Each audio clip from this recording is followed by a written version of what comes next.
नाजरीन, पाकिस्तान से अमरीकी क़यादत के राब्ता न करने पर एक बार फिर पाकिस्तानी रद्द-ए-अमल सामने आया है। कौमी सलामती के मुशीर मोईद यूसुफ ने यह कहा है कि अगर अमरीकी सदर जो बाइडन हमारी क़यादत को नजरअंदाज करते रहे तो पाकिस्तान के पास और भी ऑप्शंस हैं। फाइनेंशियल टाइम्स को इंटरव्यू में उन्होंने कहा है कि अमरीकी सदर ने इतने अहम मुल्क के वजीर आजम से बात नहीं की। उन्होंने ये इंकशाफ भी किया है कि हमें हर मर्तबा बताया गया कि फोन कॉल होगी।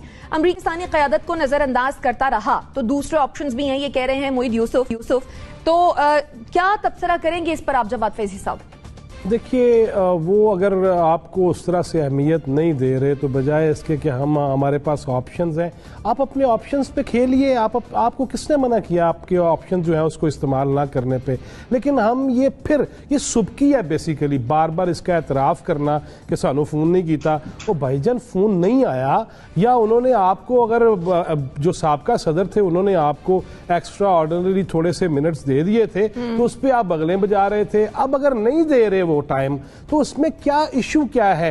और उसका इशू को सबका पता है कि आप अफगानिस्तान के हवाले से जिस तरह बुलंदो बांग दावे करते हैं, जिस तरह तेजी के साथ गुफ्तगू करते हैं, जिस तरह आप पिछाड़ रहे थे, उसके बाद वो आपको क्यों फोन करेंगे?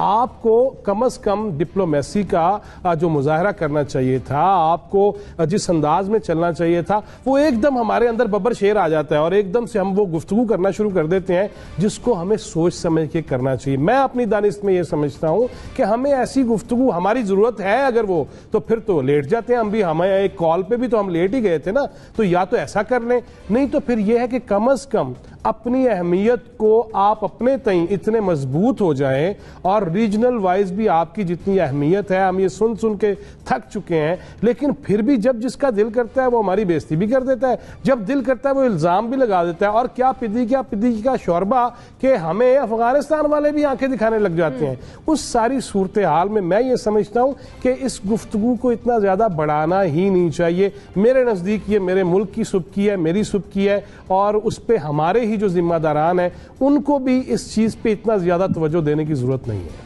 ठीक, जनरल साहब, ये जो मोईद यूसुफ साहब दूसरे ऑप्शंस का जिक्र कर रहे हैं, आपके ख्याल में ये दूसरे ऑप्शंस कौन से हैं, क्या हो सकते हैं? पहली बात तो ये है कि ये नापुख्ता सफारतकारी है, इस तरह की बातचीत करने की जरूरत नहीं। मिसाल के तौर पे अगर जो बाइडन अब टेलीफोन कर भी दें तो दुनिया में एक बात कही जाएगी कि जी बड़ी मिन्नत समाजत और खुशामद करके कॉल दी गई, तो आपके यहाँ गुर्बत दूर हो जाएगी, आपके यहाँ क्या आपके मसाइल ठीक हो जाएंगे, या खित्ते में जो आपके इंटरेस्ट हैं सिक्योरिटी के वो पूरे हो जाएंगे? वो कुछ भी नहीं हो। हमें पता है कि अमेरिका की पॉलिसी की डायरेक्शन क्या है, उनकी स्ट्रेटेजिक पार्टनरशिप कहां पे है, ये हमें बिल्कुल अंदाजा है। हमारे पास ऑप्शन जो भी हैं हमें पता है, लेकिन बासूरत उनका भी ऐलान करने की जरूरत नहीं है। ये आपका एक सॉवरन राइट है कि अगर एक साइड से आपको वो आपके मफादात जो आपके नेशनल सिक्योरिटी से रिलेटेड है वो पूरे नहीं हो रहे, तो ये आपके मुल्क की जरूरत है कि आप दूसरी ऑप्शन आजमाएं। और दूसरी ऑप्शन कुछ हद तक आप ऑलरेडी अवेल कर रहे हैं, बिल्कुल उसको खुल के अवेल कर लें। लेकिन ये कहना कि हमारे पास ऑप्शन है, इसका मतलब ये है कि अगर आप एक कॉल कर देंगे तो फिर हम ऑप्शन अवेल नहीं करेंगे, फिर हम आपके साथ बातचीत कर लेंगे, खुश हो जाएंगे, बड़ी हम घर में ढोल बजाएंगे कि हमें कॉल आ गई। ये गलत है। मैं समझता हूं इससे मोईद यूसुफ ने ये बड़ी नापुख्ता बातें की हैं जिससे कि शर्मिंदगी ज्यादा हो सकती है कल को अगर कॉल आ भी जाए। तो बेहतर ये होता कि वो ना ऑप्शन का जिक्र करते, ना ही कॉल का जिक्र करते। एक रिलेशनशिप है जो कि ट्रांजैक्शनल हमें भी नजर आ रही है, उसको भी आनी चाहिए थी अगर नेशनल सिक्योरिटी एडवाइजर है, तो उस रियलिटी को वहां पे उसके रियलिटी को सामने रखते हुए बातचीत करनी चाहिए थी। मुझे नजर आता है कि आज स्ट्रेटेजिक पार्टनरशिप उनकी भारत के साथ है, हमारे साथ नहीं है। वो फ्यूचर में अब वो भारत के साथ चलना चाहते हैं। हमारा वहां पे थोड़ा बहुत जो ताल्लुक था अफगानिस्तान का वो भी वहां से वो निकल गए हैं, और निकलने के बाद अब उनकी वो बात भी वो नहीं रही कि उनका वहां पे वो मफाद हो कि पाकिस्तान की उनको मदद की जरूरत है कि हमारा रास्ता इस्तेमाल करना, उन्होंने कुछ वो भी खत्म हो गई बात। तो इस वजह से ये हकायक जो होते हैं इनको सामने रखते हुए मुंह खोलना चाहिए। अगर आप फालतू बातें या वही घिसी पिटी बात करते रहेंगे तो बिल आखिर आप शर्मिंदगी उठाएंगे। तो मेरे नुक्ता निगाह के मुताबिक इंतहाई गैर जरूरी बात की है, ये नहीं करनी चाहिए। ठीक, मुजम्मिल साहब, जिस तरह से मोईद यूसुफ साहब ने कहा कि अगर पाकिस्तानी क़यादत को नजरअंदाज किया गया तो हमारे पास दूसरे ऑप्शंस भी हैं, क्या तबसरा करेंगे आप? क्या लगता नहीं है कि दिस इज अ थ्रेटनिंग वे? मैं समझता हूँ कि इमरान खान ने पाकिस्तान के सिविल डेमोक्रेटिक फेस को बहुत कमज़ोर किया है और उन्होंने पाकिस्तान में नहीं इंटरनेशनली भी ये बहुत तासुर को मजबूत किया है कि वो एक कमज़ोर वज़ीर आज़म है और ताकत का मरकज़ वो नहीं है, फ़ैसले वो नहीं करते, वो किसी का फ़ैसले जहाँ होते हैं वो सिर्फ उनके डमी हैं। इसी वजह से दुनिया उनको एक डमी वज़ीर आज़म के तौर पर देखती है और दुनिया को पता है कि ताकत का मरकज़ कहाँ है और कहाँ बात करनी है। और मैं समझता हूँ वो वहाँ बात हो रही है, वहाँ कॉल आने का, राब्ते के फुकदान का कोई मसला नहीं है। ये सिविल डेमोक्रेटिक फेस के मसाइल हैं कि उनकी जो रई सही इज़्ज़त होती थी एक पाकिस्तान की जमहूरियत में कि उनसे भी बात की जाती थी, वो ख़त्म हो गई है इमरान खान की इस वज़ारत उज़्मा में। और उन्होंने पाकिस्तान का सिविल डेमोक्रेटिक फेस, दुनिया पावर टॉक्स टू पावर, दुनिया उससे बात करेगी जिसके पास अख्तियार है। अगर एक बेख्तियार वज़ीर आज़म से ना सऊदी अरब बात करेगा, ना चीन बात करेगा, ना भारत बात करेगा, ना अमेरिका बात करेगा। आप देखें ना, वो यही कहते थे मोदी मेरा फ़ोन नहीं सुनता। अब हमारा इतना ही बड़ी ट्रैक टू डिप्लोमेसी हुई है जिसमें हमने भारत के साथ लाइन ऑफ कंट्रोल पर सीज़ फायर किया है, उसमें भी कोई सिविल सतह पर तो कोई मुज़ाकरात नहीं हुए, मुज़ाकरात तो दूसरी सतह पर हुए हैं। इसी तरह दूसरे ममालिक के साथ भी अब हमारे स्ट्रेटेजिक और दूसरे ताल्लुकात बहुत आगे जा रहे हैं और सिविल और डेमोक्रेटिक ताल्लुकात बहुत कमज़ोर होते जा रहे हैं। और ये इमरान खान की वज़ारत उज़्मा में बहुत ज़्यादा हो गया है और मैं समझता हूँ इस पर तवज्जो देनी चाहिए। इसमें दुनिया का कसूर नहीं है, इसमें हमारे इंटरनल गवर्नेंस सिस्टम का कसूर है कि हमने पावर शेयरिंग में एक तरफ इतनी ज़्यादा ताकत कर दी है और एक तरफ इतनी कमज़ोर कर दी है कि दुनिया को उसका एहसास हो गया है और हम वो बैलेंस नहीं रख सके। मेरे ख्याल में कहीं ना कहीं उस बैलेंस को दोबारा लाने की तरफ काम करना चाहिए। ठीक हो गया। अतर काज़मी साहब, जैसा कि मुजम्मिल साहब कह रहे हैं कि अगर कोई हमें इग्नोर करता है तो फिर इसमें कसूर दुनिया का नहीं है, कसूर हमारा अपना है। देखिए, एक तो बात यह कि मोहित यूसुफ साहब ने जो बातें की हैं, जब कन्वर्सेशन हो रही होती है, जब आपकी बातचीत हो रही होती है, उसमें इस तरह की बातें सामने आती हैं। इमरान खान साहब ने पिछले दिनों जब एक अमेरिकी टेलीविजन को इंटरव्यू दिया था तो उसमें इमरान खान साहब से पूछा गया था कि क्या आपको फोन कॉल आई। इसी तरह मोहित यूसुफ साहब से पूछा गया कि क्या आपको टेलीफोन कॉल आई या इसका क्या मसला है, अगर अमेरिका ने आपके साथ राब्ते नहीं बढ़ाए तो फिर आप क्या करेंगे, तो वो फिर आगे से जवाब देंगे। अगर आप कुछ लोगों को सुने, अगेन सोशल मीडिया पे बहुत सारे सीनियर सहाफी आगे पीछे भी बातें कर रहे हैं, वो ये तासुर देने की कोशिश कर रहे हैं कि मोहित यूसुफ जो ही जहाज से नीचे उतरे उन्होंने हर बंदे को रोक रोक के कहा कि हमें बाइडन की कॉल नहीं आई, हमें बाइडन की कॉल नहीं। ये चक्कर नहीं है, एक बात हुई, सहाफी ने उनसे पूछा और उसके आगे उन्होंने अपनी बात की। अब प्रॉब्लम क्या है, अब अमेरिका के साथ प्रॉब्लम यह है कि अमेरिका यूज्ड टू है, जो सियासी क़यादत है वो आए, वो हमारे सामने आके रोए, हमें बताए कि GHQ हमें ये नहीं करने दे रहा, फौजी हमें वो नहीं करने दे रहे, हम तो बिल्कुल आपके साथ हैं, आपके कहने के ऊपर ISI को हम वजारत दाखिला के अंडर दे देंगे, रहमान मलिक साहब चलाएंगे ISI। तो वो उस चीज के आदी हैं। अब हो रहा इस तरह है कि पहली दफा पाकिस्तान की रियासत एज ए रियासत एक्ट कर रही है।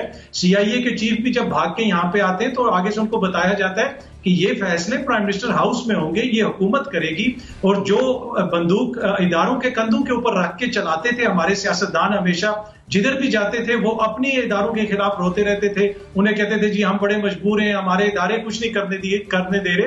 प्रॉब्लम यह है कि इस वक्त इदारे हो या हुकूमत हो, एक रियासत के तौर पे हर कोई काम कर रहा है और एक तरह से इदारों को भी रिलीफ मिला है कि हमेशा उनको बुरा करते थे, अपनी नाअहली को छुपाने के लिए उनके ऊपर इल्जामात लगाते थे। तो अमेरिका को भी अब ये समझ नहीं आ रही कि हम करें क्या, तो इसी वजह से वो भी आपको थोड़ा सा नाराज लगता है। बाकी अगर इमरान खान के पास कोई इख्तियार नहीं है, इमरान खान इतना ही खटपुतली है, तो फिर सारे हर वक्त उसी के ऊपर क्यों इल्जामात लगाते रहते हैं? हर कोई उनके ऊपर ही क्यों कहता है कि जी वो ये नहीं करने दे रहे, वो नहीं करने दे रहे। अशरफ गनी से लेके अमेरिका तक जो भी कहता है वो इमरान खान के हवाले से ही कहता है। तो प्रॉब्लम ये है कि सिर्फ और सिर्फ मसला उनको ये है कि वो ये चाहते हैं कि सियासी हुकूमत हमारे साथ खड़ी हो, जिस तरह डॉन लीग्स में हुआ कि आपकी अपनी हुकूमत अपने लोगों के खिलाफ बातें करे।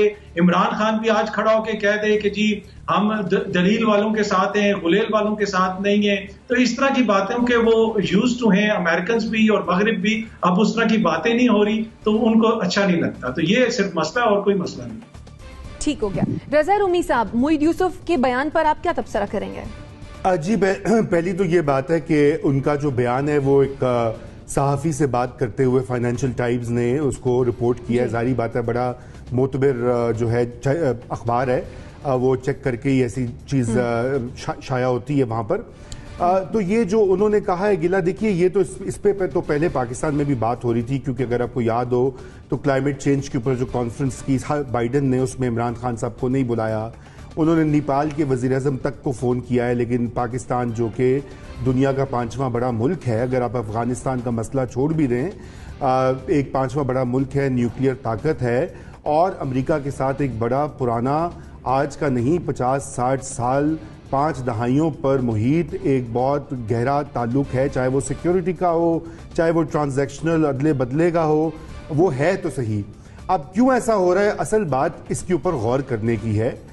और ये ठीक है, उन्होंने ये मैसेजिंग होती है, वो चूंकि नेशनल सिक्योरिटी एडवाइजर होते हैं, सोच समझ के वो मैसेज देते हैं अमेरिकन या मीडिया को, तो उसके अलावा, लेकिन मैं बात को उससे आगे बढ़ाना चाह रहा हूँ कि पॉलिसी साजी का जो अमल होता है, देखिए वो एक मजबूत तरीके से तब होता है जब सारे जो मुख्तलिफ पावर सेंटर्स हैं एक मुल्क के अंदर, वो मिलकर एक कौमी पॉलिसी बनाते हैं। हमारे यहाँ इस वक्त जो है मुख्तलिफ डायरेक्शंस में एक ही पॉलिसी जो है वो दिखाई दे रही है। मसलन आप ये देखिए कि अभी उनकी मुलाकातें भी हुई हैं, अभी जो रिपोर्ट्स आ रही हैं उसके मुताबिक ये दौरा काफ़ी कामयाब भी रहा है, DGISI भी वहीं थे, मोहित साहब भी वहीं थे। और लेकिन दूसरी तरफ उससे चंद हफ्ते पहले हमारे वज़ीर-ए-आज़म साहब ने एक अमरीकी जो है जर्नलिस्ट को कहा कि जी हम अड्डे बिल्कुल नहीं देंगे, एब्सोल्युटली नॉट।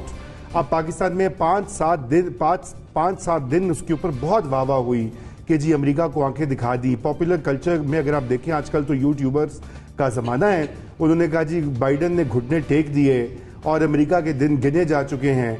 ऊपर से अगर हमारे यहाँ इस तरह की ट्वीट्स हो रही हैं कि जी तालिबान की विक्ट्री से फ्री वर्ल्ड का खात्मा हो रहा है, तो आपके ख्याल से दुनिया देख नहीं रही?